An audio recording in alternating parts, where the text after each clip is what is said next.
Hello everyone, welcome back to banking math express. आज हम SBI clerk prelim live test में math section को analysis करेंगे।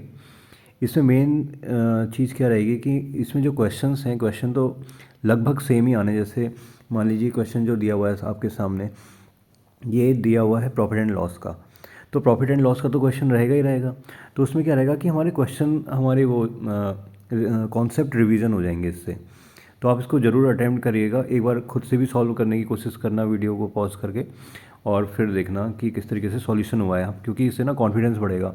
जितना कॉन्सेप्ट हम जान लेंगे पेपर से पहले, तो ईजी हो जाता है हमारे एग्ज़ाम में उसे अटेम्प्ट करना। तो चलो शुरू करते हैं। तो पहला क्वेश्चन जो है प्रॉफिट एंड लॉस है। तो देखते हैं क्या दिया हुआ है। Arun sold a TV at ₹25,500 at a profit of 20% after giving a discount of 25% on its mark price. ठीक है। If he offers two successive discounts of 20% and 15% respectively, then find the profit और loss earn by Arun is. तो हमें पता करना है कि उसे प्रॉफिट हुआ है या लॉस। ठीक है। कैलकुलेशन पहले देखो, हमें क्या कर रखा है कि टीवी उसने कितने में सोल्व करा है, 25,500 में। यह है इसका सेलिंग प्राइस। ठीक है। और क्या है, प्रॉफिट कितना हुआ है उसे सेल करने में, 20% after giving a discount of 25% on mark price.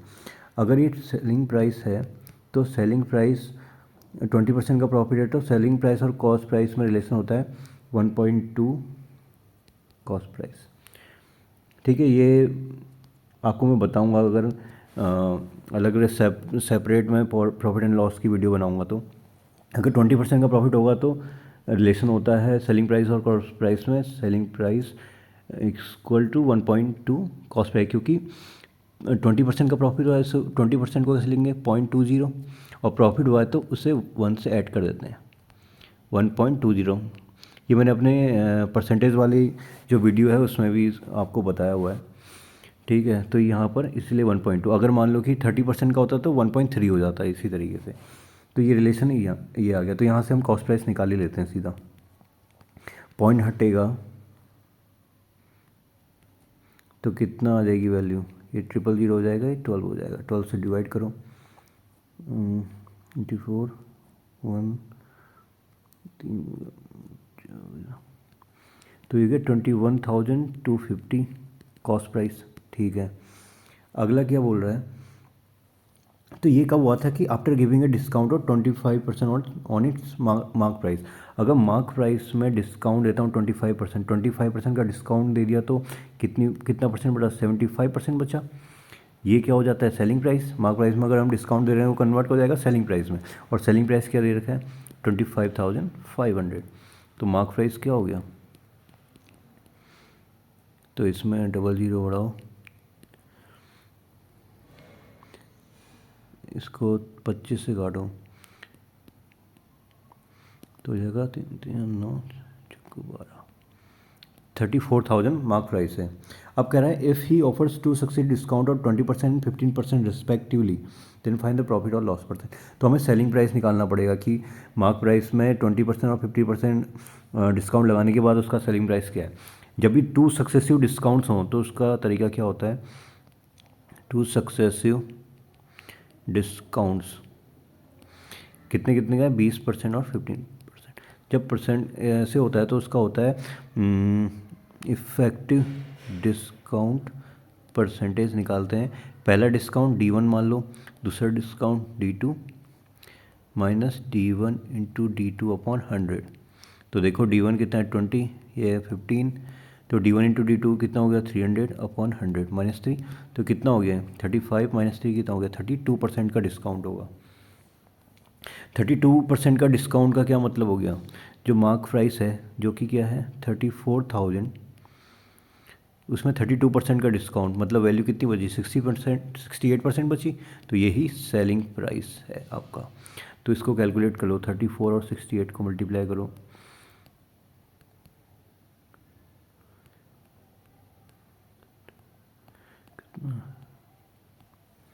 तो ये 231200 से पॉइंट हट जाएगा, 30,120 आया। तो देखो प्रॉफिट हुआ है, कितना प्रॉफिट हुआ है, लॉस हुआ है। पहले कॉस्ट प्राइस क्या थी, 21,250, तो माइनस कर दो कितना कितना प्रॉफिट हुआ है, और मैंने साथ किया 8 1870। देखो ये क्वेश्चन आपको लग रहा होगा कि कितना लेंथी हुआ है, मगर ये डिस्काउंट वाले कॉन्सेप्ट अगर आपको पता होता तो ये इजीली आप यहाँ पर कैलकुलेट कर पाते कि ये सीधा 0.68 बनेगा, और ये जो प्रॉफिट वाला पता रहे तो और इजी हो जाता चीज़ों को। आप सीधे क्या लिख सकते थे, अगर आप एक तरफ से पढ़ते तो इक्वेशन बनती मार्क प्राइस में अगर आप 25% डिस्काउंट दोगे वो सेलिंग प्राइस में कन्वर्ट होगा, और सेलिंग प्राइस में जो प्रॉफिट मिला है 20% हुआ है, तो ये रिलेशन आपको सीधा मिल जाता। यहाँ से मार्क प्राइस मिल जाता, सेलिंग प्राइस मिल जाता, कॉस्ट प्राइस मिल जाता, क्योंकि यहाँ पर हमको क्या क्या दिया हुआ है, सेलिंग प्राइस दिया हुआ है, और यहाँ से कॉस्ट प्राइस भी निकल जाता, मार्क प्राइस निकल जाता, और जो कम्प्लीट ये इफेक्टिव डिस्काउंट है वो किस तरीके से निकाला मैंने बताया वो भी पता होता, तो 0.6 सीधा मार्क प्राइस में मल्टीप्लाई करते वो सेलिंग प्राइस निकल आता, से डिफरेंस निकाल देते हैं सीधे। चलिए अगली वीडियो में, अगले क्वेश्चन में, the ratio of age of A and B after 4 years is 7:9।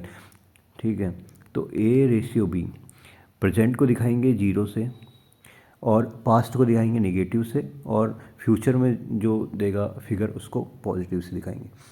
तो कह रहा है ratio of age of A and B after 4 years, after 4 years मतलब फ्यूचर की बात बता रहा है, 7:9, and the ratio of age of A and B 8 years ago, तो 8 साल पहले की मतलब पास की बात बता रहा है, तो कितना हो गया 2:3 देर का। जब ये रेशियो वाले होंगे तो इसमें क्या देखना होता है कि इनका जो डिफरेंस है वो सेम है, 2 और 3 का डिफरेंस 1 है, 7 9 का डिफरेंस 2 है, तो क्या होगा डिफरेंस सेम करना पड़ेगा, तो इसको 2 से मल्टीप्लाई करना पड़ेगा। ये कितना हो गया 4:6, इसको ऐसे ही उतार लो 7:9। अब इनका डिफरेंस देखो कितना है, 6 और 9 में डिफरेंस कितना है 3, तो 3 यूनिट की जो वैल्यू है वो ईयर में कितना डिफरेंस है 8, मतलब ये पुराने 8 साल हो गए मतलब पास के, और ये फ्यूचर का 4, कितना हो गया 12 साल, तो 1 यूनिट की वैल्यू कितनी होगी 4। तो हमें क्या निकालना है इसमें, if the age of C is 5 year more than A, मतलब ए की जो एज है, age of C is 5 year more than A, मतलब ये है, तो कह रहा है कि then find the present age of C, तो सी की प्रेजेंट एज, तो मतलब ए पे डिपेंड करेगी सी की प्रेजेंट एज, तो यहाँ पर से जो 1 यूनिट इक्वल टू 4 है, इससे ए की वैल्यू बताओ, यहाँ पर वैल्यू रखोगे तो 16 हो जाएगी ए की 8 साल पहले, तो प्रेजेंट में कितनी होगी 16 + 8 24 होगी प्रेजेंट में, तो सी की वैल्यू कितनी हो जाएगी 24 + 9 29। अगला जो क्वेश्चन है, total time taken by boat to cover D kilometre in upstream and downstream is 50 hours and 25 hours respectively. तो time is equals to distance upon speed. Upstream ये होती है, डाउन स्ट्रीम होती है B + S। अब देखो आपको relation दिख रहा होगा सीधा सीधा, ये 25 है 50 है, तो इसका मतलब D/B - S is twice of D/B + S, क्योंकि 25 दूनी 50 ना, तो D से D काटो तो क्रॉस मल्टीप्लिकेशन होगा, तो ये 2S हो गया, ये B रह जाएगा और ये 3S हो जाएगा। तो इसमें B और S का जो रेशियो है कितना है 3:1। यहाँ पर B क्या है, बोट की स्पीड है, स्पीड ऑफ बोट, ये क्या है स्पीड ऑफ स्ट्रीम, इतना तो पता ही होगा आपको। तो आगे बढ़ते हैं, जब भी रेशियो में वैल्यू आए तो इसको कैसे वैल्यू में कैसे कन्वर्ट करते हैं, वेरिएबल से मल्टीप्लाई कर देते हैं 1x, तो बोट की स्पीड क्या हो जाएगी यहाँ 3x और स्ट्रीम की स्पीड x। तो हमें क्या निकालना है, then find the distance covered by the boat, मतलब डिस्टेंस निकालनी है। तो ये जो वैल्यू है ना सीधा यहाँ रख लो तो आंसर हो जाएगा, इस वाली इक्वेशन में रख लो, तो कितना हो जाएगा 25 = B + S कितना हो गया। अच्छा इसमें S की स्पीड तो दी है, इनकी स्पीड 4 दी है ना, तो इतना करने की ज़रूरत ही नहीं है। स्टीम की अगर 4 है तो 1 से 4, A की वैल्यू 4 है तो 3 की वैल्यू 12 हो जाएगी, ये तो सीधा दे रखा है, इतना तो करने की ज़रूरत ही नहीं थी, ध्यान नहीं दिया। तो 3:1 था, 1 की 4 है तो 3 की 12 हो जाएगी, तो यहाँ सीधा D पे रख दो, 12 4 16 हो गया, तो D कितना हो गया भैया 400 किलोमीटर, सीधा है, इजी क्वेश्चन। अब DI आती है, देखो DI में अगर ये जैसे बार ग्राफ दिया हुआ है तो आप इसमें से ना डाटा सीधा लिख लो, क्योंकि बार बार क्वेश्चन पढ़ के मैं डाटा नहीं निकालूंगा इसका, मैं सीधे एक बार लिख लूँगा और उसी से मैं सॉल्व करूँगा। थोड़ा टाइम लगेगा पहले टाइम पे, मगर इजीली फिर और क्वेश्चन 5 क्वेश्चन जल्दी से मेरे हो जाएंगे, ठीक है। तो इसमें ए है, स्टोर ए है और स्टोर बी है। तो देखो चेयर्स कितनी है, ए में 1500, ये है 600। मगर जब डाटा आप लिखोगे ना बहुत ध्यान से लिखना, क्योंकि अगर डाटा आपने गलत लिख दिया तो समझो पेपर तो गया, दोबारा आप नहीं आ पाओगे वापस एग्ज़ाम में। 1200, क्योंकि कैलकुलेशन आप करोगे, आपका गलत निकलेगा, फिर आप ट्राई करोगे, फिर गलत निकलेगा, फिर आप डाटा चेक करोगे, फिर डाटा लिखोगे। तो एक ही बारी में डाटा जो है वो सही लिखने की कोशिश करो, ये बहुत इंपॉर्टेंट है। ठीक है, चलो आप क्वेश्चन में जाते हैं। Number of chair sold at store A, मतलब इसकी बात कर रहा है, is what percent of the total number of chair sold at both the store. अच्छा, स्टोर ए में 15 है, दोनों में कितना है, 27 है। 0 से हट जाएगा तो कितना, 3 से काटो, 5/9 परसेंटेज निकालो। अब जब परसेंटेज निकालना है, आपको मैंने एक चीज़ बताई है, 1/9 को अगर परसेंटेज में कन्वर्ट करते हैं 11.11% होता है। मैंने परसेंटेज वाले चैप्टर में कराया है, इसको पार्ट 1 में है, तो एक बार आप देख लेना अगर थोड़ा हेल्पफुल हो आपके लिए। तो 5/9 कितना हो जाएगा, 5 × 11.11% इज इक्वल टू 55.55%। इसमें कहाँ है ये, अगला पढ़ते हैं, हमें मगर डाटा की ज़रूरत पड़ेगी टेबल की। What is the difference in total number of tables sold, ठीक है, and total number of bats sold from both the store. Both the store की मतलब ये कितना हो गया, 800, इतना 550, कितना हो गया, 10 में 5 दिया 250 इसमें। अगला क्वेश्चन क्या है, if the average cost of chair is ₹300, मतलब ठीक है, चेयर की जो कॉस्ट है वो 300 है। What is the total value of sales of chair from both the store, दोनों स्टोर में चेयर कितनी बिकी है, 2700। 2700 से मल्टीप्लाई करो, कितना होगा, 51 पहले आएगा सबसे, 23 3 81 होता है, 81 आएगा पहले सीधा, जीरो तो कैलकुलेट करने की ज़रूरत ही नहीं है, वैल्यू आप देख लो। If the next year sale of bats at store B, bats की बात कर रहे हैं यहाँ, बैट्स इतने हैं, कितना 10% फॉल होता है, तो नेक्स्ट ईयर कितना हो जाएगा, 10% फॉल होगा तो कितना होगा, परसेंटेज में क्या होता है, 10% फॉल मतलब 0.90, मतलब 90% पड़ जाएगा, 0.9 तो कितना हो गया, 270। और कह रहा है store A increases by 20%, 20% increase होगा, क्या हो जाएगा ये, 20 मतलब 1.2 मल्टीप्लाई करेंगे इससे तो कितना हो जाएगा, 300। तो कह रहा है what will change in the number of beds sold from both the store. अब जो अगले साल हो जाएगा 570 हो जाएगा, पहले साल 500 था, तो डिफरेंस 70 का हो गया। रुको 550 हुआ ना पुराना साल, 550 और 570 20 का डिफरेंस होगा, सॉरी सिली मिस्टेक्स नहीं करनी है। If revenue generated from sales of tables at both the store is ₹1 crore, ठीक है, टेबल जो टोटल कितने 800 हैं, इन कह रहा है कि इसकी कॉस्ट 1 करोड़ है, ठीक है। तो कह रहा है कि what is the value of sales from tables at store B, B 200 है, अगर 800 की वैल्यू 1 करोड़ है तो 200 की क्या होगी, तो सिंपल मैथ्स है बच्चों वाली, तो 1/4 ऑफ 1 करोड़ क्या होगा, 25 लाख, ठीक है। फिर से अर्थमेटिक के क्वेश्चन आ जाते हैं। Anurag and Abhilasha together can complete 40% of work in 30 days. तो सबसे पहले अनुराग को AM से डिनोट करो, अभिलाषा को AB से करते हैं। ये 40% ऑफ वर्क, 40% क्या होता है, 40/100, तो क्या हो गया 2/5, 2/5 वर्क ये कंप्लीट कर रहे हैं 30 डेज़ में। तो एक कंप्लीट काम को करने में कितना दिन लगाएंगे, ये उधर जाएगी वैल्यू तो ये हो जाएगी, कितना हो गया 75 डेज लगाएंगे, तो यहाँ पर लिखते हैं डेज 75 डेज। फिर क्या बोलता है, आकृति alone can complete the same work in 150, आकृति 150 डेज में करती है। मैं ले लेता हूँ टोटल वर्क जो है कितना यूनिट है, 150 यूनिट, क्योंकि इन दोनों का एलसीएम लेना होता है, 150 हो गया। तो इनकी एफिशिएंसी क्या होगी, एफिशिएंसी का मतलब एक दिन में कितना काम करेंगे, 1 यूनिट करेगा, ये 2 यूनिट करेगा, ठीक है।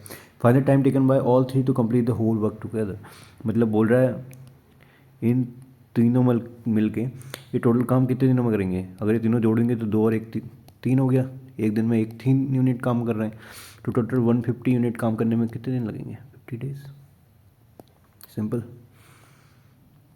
A sum of ₹864 is to be distributed among PQR in the ratio 4:3:1, ठीक है। टोटल सम कितना 864, रेशियो 4:3:1 में इनको डिवाइड कर दिया। तो देखो टोटल वैल्यू कितनी है, 4 3 7 और 1 8, 8 की वैल्यू 864 है, तो 1 यूनिट की वैल्यू कितनी है 108। Find the difference between amount received by Q and R. देखो इसका डिफरेंस कितना है 2, तो 2 यूनिट की वैल्यू कितनी हो जाएगी 216। ईजी। अगला क्वेश्चन चलता है। The average of A B and 36। देखो कुछ ना थोड़ा मेंटल मैथ भी करनी पड़ेगी, आपको पढ़ते ही सीधा ये लिखना है, क्योंकि 3 वैल्यू है तो डिवाइड बाई 3 होगा तो ये 75 हो जाएगा ना। तो आपको स्टेप हटाने हैं, जितना कम लिखना पड़ेगा आपको, मेंटल मैथ ज़्यादा करो आप। कितना हो गया 39 हो गया। आप क्या बोल रहे हैं, and the average of 28 and B is 20, तो ये हो गया, तो ये कितना बचेगा 12। ठीक है 12 ये बचेगा तो कितना ए कितना हो गया 27। तो क्या बर्तन पाने वाले इजी। अब आते हैं हमारे नंबर सीरीज़। नंबर सीरीज़ में देखो, जब भी नंबर देखो ना, अगर पास पास है तो प्लस माइनस लगाओ पहले, और कुछ नहीं करना, प्लस माइनस करो। अगर थोड़ा दूर होते तो मल्टीप्लाई ट्राई करते। ये 45 हो जाएगा,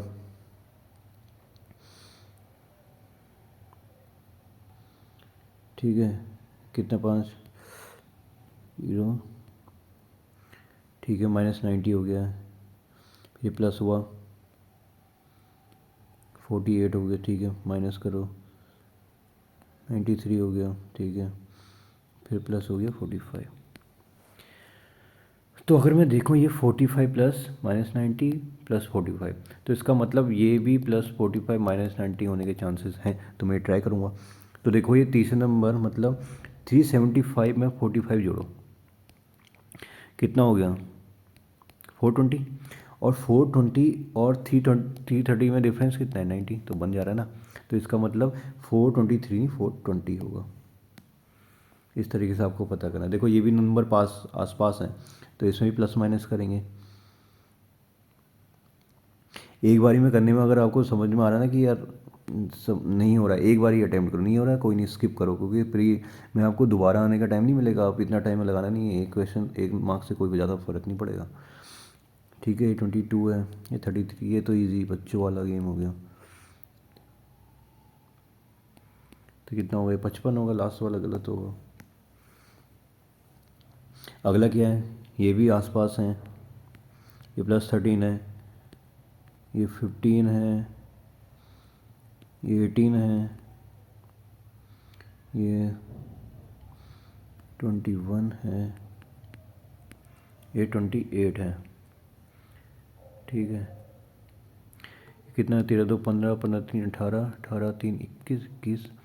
तो ये तो होगा नहीं भाई, ये बढ़ ही रहा होगा। अगर ये 2 3 4 लूँ तो ये 22 हो जाएगा। तो अगर 22 लगा के देखो नंबर पे, 89 और 22 कितना हो गया 111। 111 में से 38 कटाओ कितना 27, तो 27, तो 4 और 5 5 का डिफरेंस हो जा रहा है, बन जा रहा है। तो इसका मतलब ये 111 रहा होगा 110। इस तरीके से आपको राउंड नंबर पकड़ना है। ये भी आसपास हैं, करो कैलकुलेशन, -1 -9 -26 64 -120। देखो 125 क्या होता है 5 का क्यूब, ये क्या हो गया 4 का क्यूब। अच्छा ये क्यूब नहीं बन रहा है, मतलब यहीं कहीं गड़बड़ है, ये भी क्यूब नहीं, ये 1 का क्यूब हो जाएगा। अगर 9 को देखो, अगर ये हो सकता है 2 का क्यूब है ना, तो 356 में से 8 एक बार घटा के देखो कितना बचेगा 348। अब 347 की जगह 348 है, तो 381 में क्या डिफरेंस देगा 20, और किया कितना होता है भैया 27 बना देगा, तो कि 3 का क्यूब होता है, सही है। तो हमने क्या बताया था कि इसका क्या गड़बड़ है 348, 347 हट जाएगा, ठीक है। ये भी आसपास हैं, पेपर ऐसे ही बनता है, इजी आते हैं, ज़्यादा टफ नहीं आते हैं। ये हो गया आपका 53, 300 दिया 6 पर 46 41 59। अगर इसमें और डिफरेंस निकालें तो कितना आ रहा है 6 3 9। अच्छा ये तो फिर प्लस में हो जा रहा है, ये नहीं है। प्राइम नंबर चेक कर लो, क्योंकि प्राइम नंबर के भी बहुत क्वेश्चन आते हैं, 5 में से एक हो सकता है प्राइम नंबर आ जाए, तो दिमाग खोल कर, ये प्राइम नंबर है, ये प्राइम नंबर है, ये प्राइम नंबर है। 53 से पहले कौन सा प्राइम नंबर आता है बताओ? 51 होता नहीं, 50 होता नहीं, 49 नहीं होता, 48 नहीं होता, 47 होता है। उसके बाद क्या होता है? 46 नहीं, 45 नहीं, 44 नहीं, 43 होता है। ये लगा के देखो, अगर ये बन गया ना तो समझ जाओगे सही है। 230 और इसमें 187 और माइनस करो, 43 बना दे रहा है, तो ये हो गया आपका 277 ऐसे 47, 230 आपका आना चाहिए, 233 दे रखा है इन्होंने। अब फिर से क्वेश्चन आ गया ये मेंसुरेशन में देखो एरिया ऑफ स्क्वायर, तो पहले देख लो भैया फॉर्मूला क्या होता है। स्क्वायर में सारी साइड इक्वल होती हैं, ठीक है। रेक्टेंगल में क्या होती हैं? आमने सामने की इक्वल होती हैं, और लेंथ और ब्रेड्थ होती है। इसका जो एरिया होता है, ये रेक्टेंगल है भाई, एरिया क्या होता है इसका? ए स्क्वायर। इसका एरिया क्या होता है? एल इंटू बी, ठीक है। ये तो आपके कॉन्सेप्ट के लिए। अब देखो हम अटैम्प्ट कैसे करते हैं। The area of square is 865 metre square. Area of square is A square is 865 more than the area of rectangle L into B, and the side of the square which is A is 5 more than the length of rectangle, ठीक है। if the ratio of length of breadth का ratio 5:3, then find the perimeter of the square। Simple, हम value में convert कर देंगे, इसे put कर देंगे इधर, तो ए की वैल्यू कितनी हो जाएगी? 5 + 5s, यहाँ पुट करो भैया, तो ये सीधा स्क्वायर ही निकालो ना, सीधा A square plus B square 50 to AB is equal to 865 plus LB is 15x square.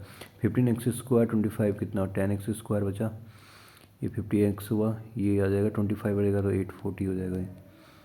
10 से पूरा डिवाइड करो, 84। देखो 84 को अगर हम तोड़ें तो 12 और 7 में तोड़ सकता है। और इस क्वाड्रेटिक इक्वेशन को सॉल्व करना तो आपको पता होगा ना, रूट कैसे निकालते हैं। इसको माइनस हो जाएगा, ये प्लस हो जाएगा, बड़ी को यहाँ रखते हैं, छोटे वैल्यूज़ को यहाँ रखते हैं, तो x की वैल्यू 7 हो गई। x की वैल्यू 7 हमें निकालना है पेरीमीटर ऑफ द स्क्वायर। अब पेरीमीटर ऑफ द स्क्वायर क्या होता है? जो साइड्स हैं उसका सम, विच इज़ 4 साइड 4 है, पेरीमीटर 4 है। a की वैल्यू कैसे निकालोगे? a और x में रिलेशन है, ये है। x की वैल्यू 7, तो ये कितना हो गया? 35, 35 40, 40 चक्को 160। अब तो सिंप्लीफिकेशन आ गए हैं।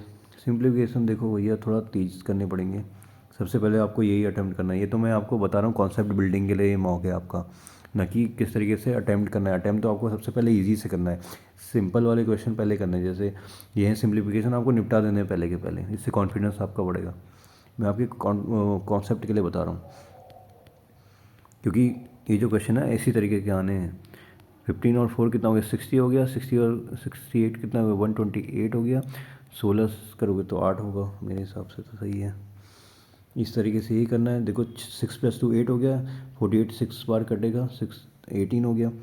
18 और 128 जोड़ोगे तो पहले तो 8 जोड़ो, 136 हो गया, 146 हो गया। 146 में से 72 हटाओ, 74। मेंटल मैथ करोगे ना तो बहुत जल्दी होगा चीज़ें। अब देखो यहाँ पर 3 की पावर ये करनी है। आपको पता होगा कि अगर नेगेटिव है तो नेगेटिव में हो जाएगा, प्लस में है तो प्लस में। पहले तो 3 सबको 3 करेंगे, तो ये 27 है, 27 को 3 की पावर 3 कर सकते हैं। तो 3 की पावर लिख देता हूँ, 325, 3 - 16 की पावर 3 की पावर 18, तो ये मल्टीप्लाई हो जाएगी पावर, तो कितना हो गया? 54। 25 में से 16 गया 9, 9 4 13, कितना हो गया? 63।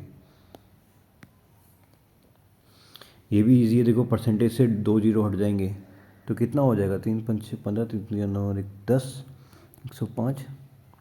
x - 105 इक्वल टू ये कितने का स्क्वायर होता है? 29 का स्क्वायर वाला मैंने ट्रिक भी बता रखी है। इतना और 30 तक तो आपको याद ही रखना है। ये कितना हो गया? 24, 24 129 क्या 105। अरे यार 29 का स्क्वायर तो 841 होता है। ये 31 का स्क्वायर होता है। 31 और 5 कितना हो गया? 26, 131। ठीक है, अगला क्या है? 40 × 1.1, 1 पॉइंट से 0 हट जाएगा, ठीक है। 15 को 60, 60 हो जाएगी वैल्यू। अगला देखो 0.5 का मतलब 1/2, तो 18 हो गया, और x + 18, तो यहाँ जाएगा -36 हो जाएगा, तो इससे हटाओ तो इस तरीके से मेंटल मैथ करनी है आपको, एक स्टेप आगे बढ़ के करना है। 75 में से 40 हो जाओगे, कितना बचेगा भाई? 35। 35 का स्क्वायर कैसे निकालोगे? मैंने क्या बताया था लास्ट में, जिसके 5 है यूनिट डिजिट, तो उसका स्क्वायर कैसे निकाला जाता है? 5 का स्क्वायर 25 होगा, 2 डिजिट में लिखना होगा, और इससे इसकी नेक्स्ट वैल्यू को मल्टीप्लाई कर देंगे, 1225 हो जाता है। तो 1225 upon 49 is equal to x square. तो ये किसका स्क्वायर है? 35 का स्क्वायर है, 7 का स्क्वायर है। तो ये 5 बार कटा, तो एक्स की वैल्यू कितनी होगी? 5 होगी। ठीक है, और क्या है? देखो 576 स्क्वायर का ना, जो मैंने पहली वीडियो डाली हुई है, इसमें बहुत फ़ायदेमंद है। देखो कैसे, मैं बताता हूँ। तो 576 24 का स्क्वायर होता है, और ये 8 का स्क्वायर होता है। 3 बार कटा, 30 में से 3 गया 10, अरे वहाँ मल्टीप्लाई हो जाएगा, 190 हो जाएगा। सब मेंटल मैथ है। 125% ऑफ 16, देखो कितना इजी बनाता हूँ। 125%, 25% इज़ 1/4, 125 इस हो जाएगा 5/4, इस तरीके से लिखा जाता है। वैसे ही 175% कैसे होगा? 75% होता है 3/4, 175 हो जाएगा 7/4, सीधा वैल्यू रखो। 5/4 इंटू 60 कितना होता है भैया? मेंटल मैथ करनी है। 15 पंचे 75 हो जाएगा, ये 15 बार कटेगा ना। और इसी 7/4 इंटू 4 तो 70 हो जाएगा। तो ये कितना हो गया? 145 इज इक्वल टू इंटू 29, कितने बार जाएगा? 5 बार। ठीक है, अगला क्वेश्चन क्या है हमारा? क्यूब रूट निकालने के लिए x into cube root of, देखो 32 दूनी 64 होता है, और 3 जीरो हैं क्यूब रूट में। 3 जीरो हैं तो मतलब कि समझ रहे हैं, ये 4 का क्यूब हो गया, इतने 3 बार, मतलब 10 का क्यूब ये है। ये 4 का क्यूब है, ये 10 का क्यूब है, तो दोनों बार जाएंगे, कितना हो जाए? 40। ठीक है, अच्छा इसमें ये है, और -120, अच्छा ये कैलकुलेशन है पहले, फिर जाके एक्स से मल्टीप्लाई है। तो 160 हो जाएगा। 160 में से ये कितना हो गया? 35 अपॉन 5, ये 7 बार। मैंने क्या करा है यार, नीचे 5 है भाई, तो ये 200 हो जाएगा। 200 में से गया तो 75, तो ये 15 बचा। X into 15 equal to 152। क्या कर रहा हूँ, सॉरी, दोबारा बताता हूँ यार। ये कितना हो गया? 32 दूनी 64, मतलब 40 हो गया। एक्स इंटू 40 माइनस 124 है यार, क्या करता हूँ। ये 200 में तो 76 अपॉन 5 इक्वल टू 152, ये 2 बार कटेगा, 10 हो गया ना। अब देखो ये वैल्यू देखो, तो ये डबल ही है यार इसका, तो 1125 ही बचेगा, और 125 नीचे है। 5 दूनी 10, 15 5 25,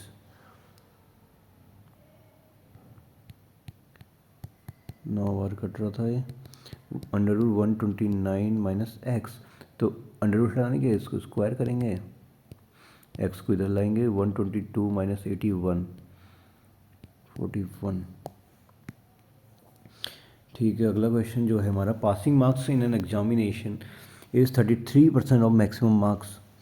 अगर पासिंग मार्क पी हैं तो it is 33% of total marks, मतलब मैक्सिमम इज टोटल मार्क्स। उसको मैंने टी ले लिया। इफ नीता गॉट 150 मार्क्स, अच्छा नीता को एन लेते हैं, ये 150 मार्क्स लाइए, एंड फेल्ड बाय 48, मतलब 150 जो मार्क्स हैं वो पासिंग मार्क्स से 48 कम होंगे, तभी तो इतने से फेल होगी। तो भाई पासिंग मार्क्स कितने हो गए? 198। पासिंग मार्क्स को यहाँ रखो, ये हो गया। तो टोटल वैल्यू अगर निकालनी है 198, 2 जीरो ऊपर आ जाएंगे, 11 से काटो भाई, ये 3 बार तो 600 टोटल मार्क्स हैं, तो 800 हो गया। फिर मैक्सिमम मार्क्स ऑफ 600 ना, sorry. Simple interest on a sum of 8.7% per annum after t years becomes 6 to 6. Simple interest का formula, P is principal, 8.7 is rate of interest, T is t years, 100 is equals to 6264. Equation 1. At what rate of interest simple interest on the same sum of money after t years becomes 4176? Rate of interest निकालना है, R की value. तो दूसरे में are निकालना है, T time में कितना हो जा रहा है 417 डिवाइड कर दो सीधा, डिवाइड करोगे इससे इसको तो पी से पी, टी से टी से 100, तो 8.7 अपॉन आर इक्वल टू 6264.176। ठीक है, पॉइंट से ये हट जाए, आगे बढ़ जाएगा, सीधा 87 से 62640 को डिवाइड कर दो। एक बार तो जाएगा नहीं, 8 से 64 बना देगा तो बनेगा नहीं, 7 से काटो तो 64 55 60, 174 दो बार कट रहा है तो 720 हो गया, 720 अपॉन 4176। ठीक है, तो इसको 4 से काटो। ठीक है, 2 से और काटो, 5 7 2 9, 9 से कटेगा, 9 5 45, 58 आर्टिकल टू 58 हो गया। देखो 9 की ये डिविजिबिलिटी का भी रूल आपको पता होना चाहिए। जैसे मैंने देखा 522 9 से कटेगा नहीं कटेगा, मैंने इनकी डिजिट को सम कर लिया, 5 7 2 9, तो 9 से कटेगा। अगर वहीं पर 3 का चेक करना होता तो क्या होता है, 3 के मल्टीपल में सब कटता है, मतलब 9 भी 3 का मल्टीपल ही है, तो वो भी कट जाता। तो 5 और अच्छा 720 था ना, तो 0 भी लगेगा तो 5.8 हो जाएगा। अब हमारे पास है डी आई। ठीक है, क्लास 12 इनमें एवरेज दे रखा है, रेशियो दे रखा है हिंदी और बायोलॉजी का, total number of English books दे रखा है। ठीक है, मैं फिर वही डाटा को अपना सिंप्लीफाई करूँगा क्योंकि मुझे बार बार डाटा नहीं देखना है। ये देख रखा है, तीनों का टोटल दे रखा है, टोटल नंबर ऑफ मुझे चाहिए इंग्लिश, हिंदी और बायोलॉजी के अलग अलग। ठीक है, टोटल भी लिख ही लेते हैं। देखो टोटल तो इन्होंने दे रखा है, यहाँ पर लिख लेता हूँ मैं 350 नहीं, अच्छा ये एवरेज है, तो एवरेज में क्या होगा भैया, English plus Hindi plus biology divided by 3 something value दे रखी है, तो हम सीधा 3 से मल्टीप्लाई करते चलते हैं। 3 पंचे पता नहीं, 1050 टोटल है, ये 1200 टोटल है, ये 750 टोटल है, ये 1650 टोटल है। अब देखो total number of English books टेपो इधर दिया हुआ है। अब रिमेनिंग कितना बचा, रिमेनिंग मैं यहाँ पर लिख देता हूँ, मेरे को काम आएगा। देखो ये 600 बचा, ये 700 बचा, ये 450 बचा, ये 900 बचा। अब देखो रेशियो दे रखा है हिंदी और बायोलॉजी में 2:3, 3 2 5, 5 की वैल्यू 600 है, तो 1 यूनिट की वैल्यू 120, तो ये 240 और 360 है ना, सही है, तीनों में सही है। और देखो यहाँ 7 की वैल्यू 700 है, तो ये 300 होगा और ये 400 होगा।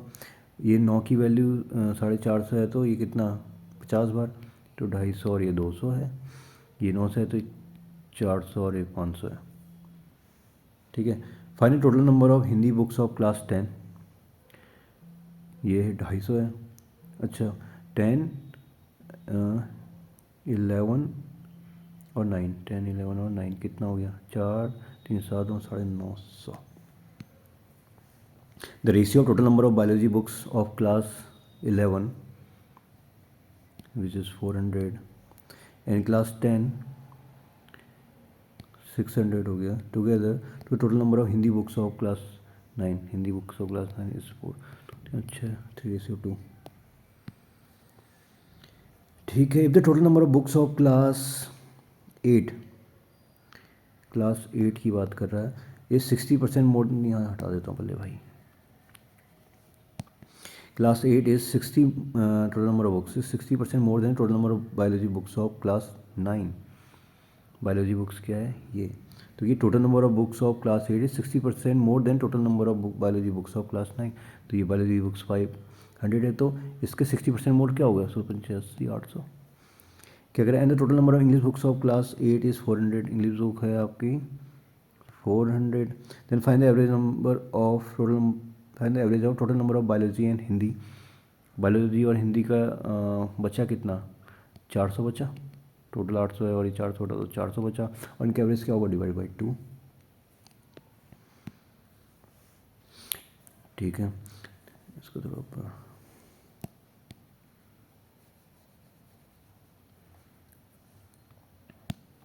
The difference between total number of English books of class 9 and 11 together कितना हो गया 7 में 1250। And the total number of Hindi and biology in class 12, Hindi and biology class 12 कितना है भैया 600 है, इनका डिफरेंस निकालना है। तो कितना बच्चा 650 बच्चा। The total number of Hindi books of class, इसको हटा लो पहले। The total number of Hindi books of class 11 is what Hindi books of class 11 is 300 is what percent of the total number of biology books of class 9? 60% यार। चलिए last question है।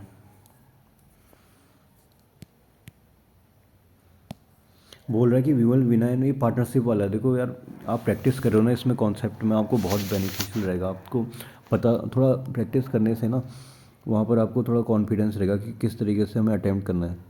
देखो विमल Veena and वानी ने कितना 1,20,000 इन्वेस्ट करा।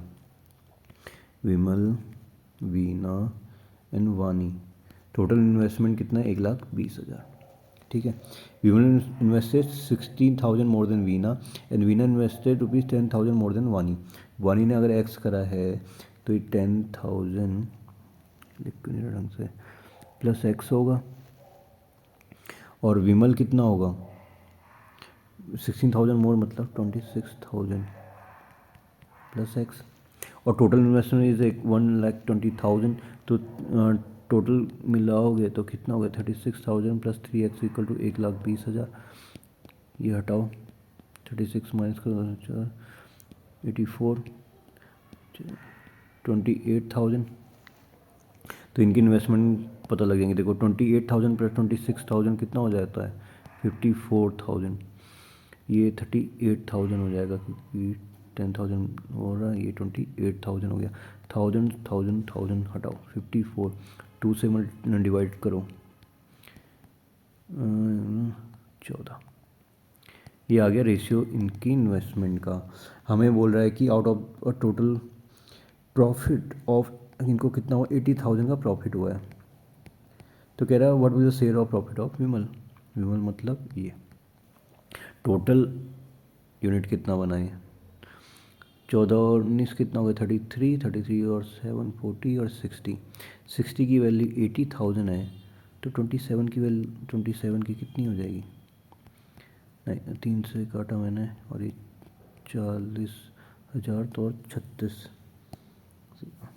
तो ये था आपके प्रीलिम के लाइव टेस्ट का मैथ्स मॉक की एनालिसिस। और किस तरीके से आपको कॉन्सेप्ट बिल्डिंग करनी है ये आप ज़रूर करके जाइएगा।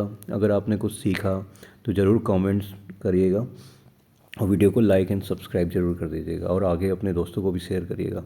Thank you so much, stay tune, मिलते हैं अगली वीडियो में।